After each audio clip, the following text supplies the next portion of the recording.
তো guys next video এটা যে আজকে আমি কোথায় যাচ্ছি সেটা তুমি কিছুক্ষণ পরে দেখলে পরেই বুঝতে পারবে। তো আমি আজকে সুকমায় একাই মানে বাবা আর ভাই ছাড়তে এসেছিলো, তো ছাড়ার পরে আমি একাই বাসে আছি, বাবা আর ভাই চলে গেছে। তো বাসে গিয়ে করবো ভাবছিলাম, একা একা বোর হয়ে যাচ্ছিলাম, তো ভিডিও শ্যুট করছিলাম। যাই হোক, ফাঁকা বাস, ভাবছিলাম তো কেউ আসবে না, তো পরে দেখি যে লোক, বাস পুরো ভরে গেছিলো।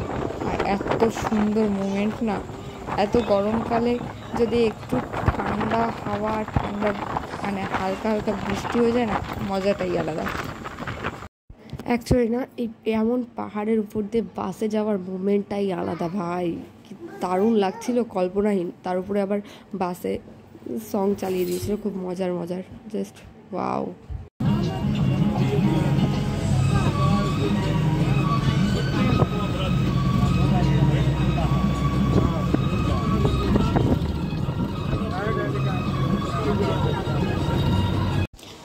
এরপরে এই যে এই জায়গাটা দেখে না আমার খুব খুব ভালো লাগে, কিন্তু কি জায়গাটার নাম আমি ঠিক জানি না। সুকমার থেকে অনেকটাই আগে, আই মিন মালখানগিরি ওই দিকটাই, আমি জানি না একে কী বলে।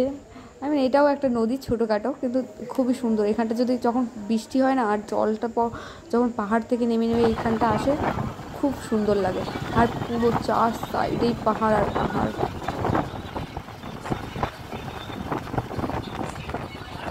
তো গাইজ এই ভিডিওটা এই অবধি, তো নেক্সট ভিডিওতে আবার দেখা হবে। তো এটা পার্ট 1 হচ্ছে, এরপরে আবার পার্ট 2 হবে। তো কেমন লাগলো লাইক, কমেন্ট এবং সাবস্ক্রাইব করে জানিয়ে দাও। আর হচ্ছে হ্যাঁ, নেক্সট পার্ট কিন্তু দেখতে ভুলো না। Bye bye.